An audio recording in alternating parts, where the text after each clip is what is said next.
नमस्कार. अबीर गुलाल या मालिकेच्या आजच्या भागात आपण पाहणार आहोत. शुभ्रा डॉक्टर यांना गोळ्या दाखवत म्हणते की डॉक्टर या बघा, या गोळ्या दिल्या होत्या, यामुळेच माझा विशू कोमात तर नाही ना जाणार.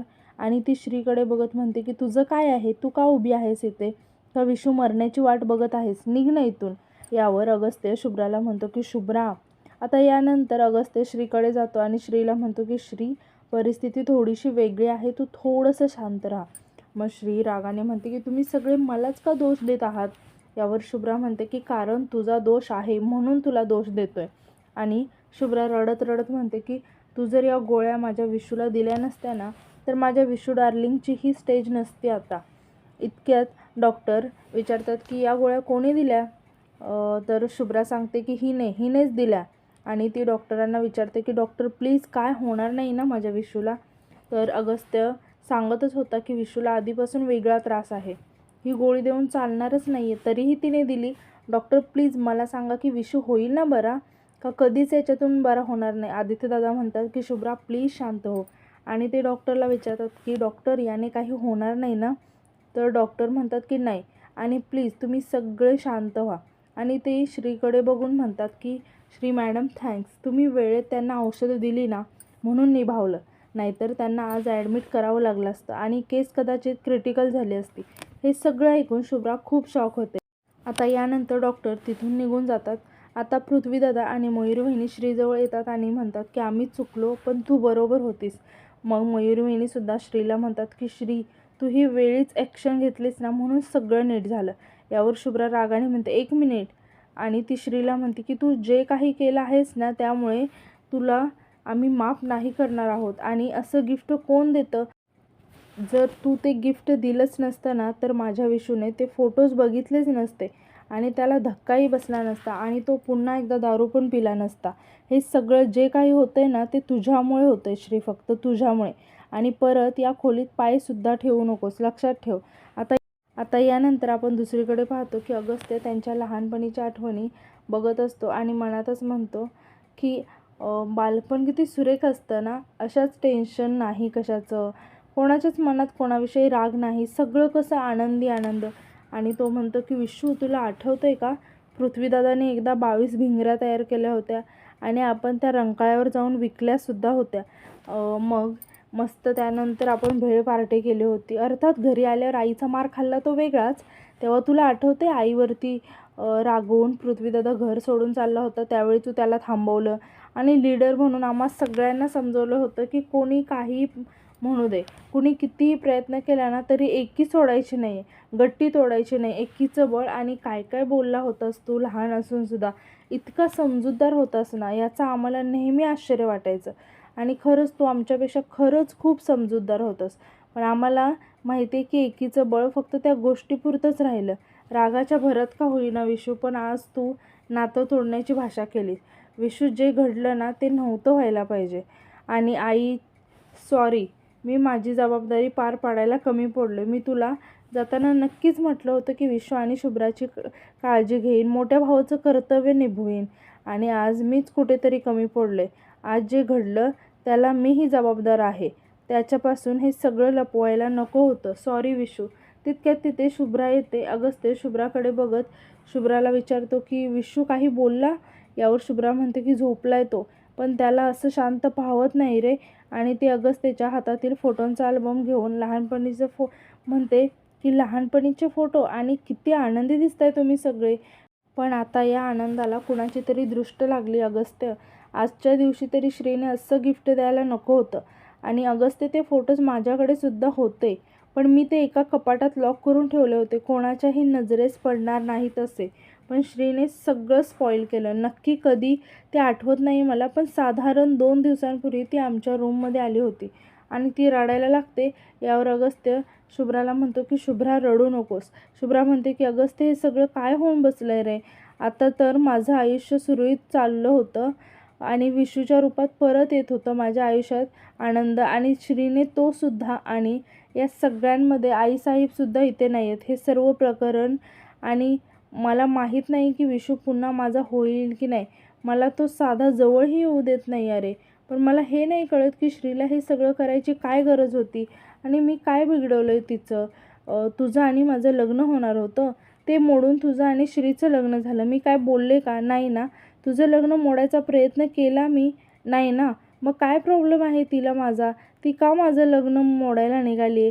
तिच्या एका चुकीमुळे काय होतं ते बघतोयस ना अगस्त्य. मी, माझा नवरा आणि तू तुझा भाऊ, आपण दोघांनी विशूला गमावले. श्रीला हे असं गिफ्ट द्यायला श्रीला हे असं गिफ्ट द्यायची काहीच गरज नव्हती अगस्त्य. आणि आता या अशा जुन्या आठवणीत रमण्याशिवाय काहीच पर्याय नाही आपल्याकडे. हे सगळं ना ते श्रीमुळे झाले. मग अगस्त्य म्हणतो की मला अजूनही असं वाटतंय की श्रीने हे सगळं मुद्दाम नाही केले. यावर शुभ्रा म्हणते की मुद्दामच केले अगस्त्य. मी तिची चूक सगळ्यांसमोर ओपन केली ना, म्हणून ती रागाने करते हे सगळं माझ्यासोबत. नाहीतर तूच मला सांग, ही गोष्ट अशा प्रकारे विशूपर्यंत का पोहोचेल? मग अगस्त्य शुभ्राला म्हणतो की हे बघ, जे काही झालं त्यात मला असं वाटतं की फक्त एक श्री जबाबदार नाही आहे. तुम्ही, आम्ही, आपण सगळे जबाबदार आहोत. आपणही विशूला सगळं सांगू शकलो असतो की. मग श्रीच का नाही? म्हणजे आम्ही नाही तर निदान तू तरी सांगायला हवं होतं. तू तर त्याची बायको आहेस ना. तूही नाही सांगितलं. आणि या सगळ्या श्रीची एकटीची चूक नाही असं नाही म्हणू शकत. यावर शुभ्रा म्हणते की असं कसं नाही म्हणू शकत? नाही म्हणजे मला मान्य आहे की आपण सगळ्यांनी विशूला हे सांगायला हवं होतं, पण श्रीने हे अशा पद्धतीने ओपन करायला नको होतं. तितक्यात तिथे श्री येते. अगस्त्याचं लक्ष श्रीकडे जातं आणि तो थोडासा शांत होतो आणि उठून तिथून निघून जातो. हे बघून शुभ्रा खूप खुश होते आणि मोठ्याने हसत म्हणते की धोबी का कुत्ता, ना घर का ना घाट का. आणि श्रीला म्हणते की गेला अगं तुझा आशिक, त्याला तुझं तोंडही बघायची इच्छा नाही आहे. श्री, काय करशील गं आता? तुला पाहिजे तेवढं ओरडू शकतेस, पण मला माहिती आहे की तुझ्यावरती कोणीच विश्वास नाही ठेवणार. कोणीच तुझं ऐकणार नाही आहे श्री. आणि आत्ता तर तुझा राजा पण माझ्या हातात आहे आणि टीचर ताई करत फिरणारा विशू नावाचा वजीर पण माझ्याच हातात आहे. श्री म्हणते की मुद्दाम केलंस ना शुभ्रा? मला हे चांगलंच माहिती आहे की या सगळ्यांमध्ये फक्त तूच आहेस आणि तुझी दुश्मनी माझ्याबरोबर आहे ना. मग उगाचच विशूदादांच्या जीवावर का उठली आहेस? शुभ्रा हसत म्हणते की श्री, टेस्ट मॅच आहे अगं ही तर फक्त सुरुवात आहे. अजून फायनल मॅच व्हायची आहे. श्री रागाने म्हणते की तुला जेवढा खेळ खेळायचा आहे ना तेवढं खेळ, पण नीट ऐक. पुढच्या 24 तासात तुझं सत्य नाही ना सगळ्यांसमोर आणलं तर मी पण नावाची श्री अगस्त्य निंबाळकर नाही. असा खो येईल ना की आयुष्यभर तू विसरणार नाहीस. नंतर दुसऱ्या दिवशी सकाळी आपण पाहतो की श्री विशूसाठी त्याच्या खोलीमध्ये चहा घेऊन जाते आणि विशूला सुप्रभात विशूदादा असं म्हणते. तर विशूसुद्धा नेहमीप्रमाणे सुप्रभात असं म्हणतो आणि थांबतो. श्री हसत म्हणते की आठवतंय की तुम्हाला सगळं, आणि म्हणते की चला बघू, गरम गरम चहा पिऊन घ्या आणि ही औषधं घ्या. विशू रागाने म्हणतो की तू आधी बाहेर निघ इथून. कोणाला विचारून तू इथे आलीस? तुला माझ्या रूममध्ये यायची परमिशन कोणी दिली? श्री म्हणते की विशूदादा, परमिशनची काय गरज आहे? मी आली आहे ना तुमच्या काळजीपोटी. विशू म्हणतो की आली मोठी काळजी करणारी, ही असली पोकळ माया मला नाही दाखवायची, निघ इथून. श्री म्हणते की विशूदादा असं नका म्हणू अहो, पोकळ माया नाही आहे ही, खरंच काळजी वाटली म्हणून आले मी. तुमचा राग आहे माझ्यावर, मान्य आहे मला, पण असं राग धरून बसू नका ना, औषध घ्या. विशू रागाने म्हणतो की या घरामध्ये माझा सगळ्यात जास्त विश्वास तुझ्यावरती होता. मला वाटायचं की तू माझ्याशी कधीच खोटं नाही बोलणार, पण तू पण मला फसवलंस. माझा कोणावरतीच आता विश्वास नाही आहे आणि तुझ्यावर तर नाहीच नाही. तू निघ इथून. श्री म्हणते की विशूदादा तुम्ही असं नका म्हणू, तुम्ही शांत व्हा आणि तुम्ही ही औषधं घ्या बघू. विशू रागाने म्हणतो की तुला एकदा सांगितलेलं कळत नाही आहे का? आणि परत म्हणतो की दे इकडे, पिऊ ना. असं म्हणून तो श्रीच्या हातातील ग्लास घेतो आणि जोरात फेकून देतो. श्री घाबरून विशूकडे बघायला लागते आणि म्हणते की विशूदादा तुम्ही एकदा ऐकून घ्या मी काय म्हणते ते. अहो, औषधं घ्या म्हणजे तुम्हाला बरं वाटेल. तुम्हाला माहिती आहे का तुम्हाला त्रास होतो हे मला मान्य आहे. तितक्यात ग्लासचा आवाज ऐकून शुभ्रा आणि अगस्त्यसुद्धा तिथे येतात. शुभ्रा रागाने श्रीला म्हणते की श्री तू निघ इथून. असं म्हणून ती श्रीच्या हाताला पकडून तिला बाजूला करते. अगस्त्यसुद्धा श्रीवर ओरडत म्हणतो की कशाला त्रास देतेस त्याला. शुभ्रा विशूला शांत करण्याचा प्रयत्न करत असते, पण विशू खूपच रागामध्ये असतो. अगस्त्य रागाने श्रीला म्हणतो की श्री प्लीज निघ इथून. तुला माहिती आहे ना त्याला खोलीमध्ये आलेलं चालत नाही, त्याला त्रास होतोय, मग का आलीस? श्री म्हणते की अरे पण अगस्त्य अगस्त्य पण म्हणतो की श्री निघ इथून, प्लीज निघ. मग श्री काहीच न बोलता तिथून निघून जाते. आता अगस्त्यला रागवलेलं पाहून शुभ्रा खूप खुश होते. विशूला खूप त्रास होत असतो आणि तो खूप वेड्यासारखं करत असतो. शुभ्रा आणि अगस्त्य त्याला समजावून शांत करतात, त्याला औषध देण्याचा प्रयत्न करत असतात.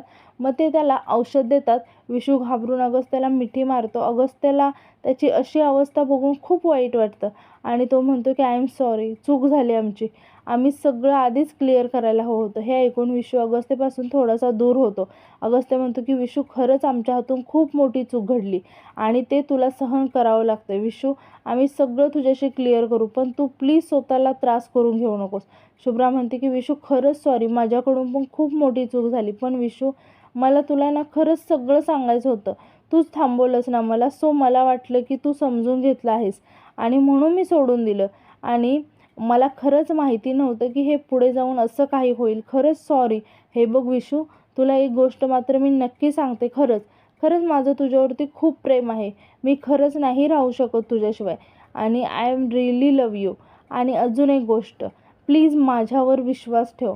अगस्त्य आणि माझ्यामध्ये तुला वाटतंय ना तसं कुठलंच नातं नाही आहे विशू. खरं तर तो दिवस आठवला की गरगरायला होतं. सगळं एवढं पटकन झालं की काही कळालंच नाही. अगस्त्य म्हणतो की विशू, शुभ्रा बरोबर बोलते आणि तो विशूच्या डोक्यावरून हात फिरवत म्हणतो की आमचा जो काही साखरपुडा झाला आईच्या म्हणण्यानुसार झाला. ना शुभ्राला काही माहीत होतं ना मला. आईने शुभ्राला या घराची सून म्हणून निवडलं होतं आणि आईचा शब्द म्हणजे, विशू म्हणतो की काळ्या दगडावरची रेष. पण अगस्त्य, तुझी एंगेजमेंट शुभ्राशी झाली आणि लग्न श्रीसोबत कसं? अगस्त्य म्हणतो की आम्हालाही नाही माहिती. विशू आश्चर्याने विचारतो की म्हणजे? अगस्त्य सांगतो की लग्नाची तयारी सुरू होती अगदी तुझा फोन येईपर्यंत. आणि मग अगस्त्य विशूला लग्नादिवशी काय काय घडलं ते सगळं सांगतो आणि हे सगळं ऐकून विशू खूप शॉक होतो. आणि आजचा भाग इथेच संपतो. धन्यवाद.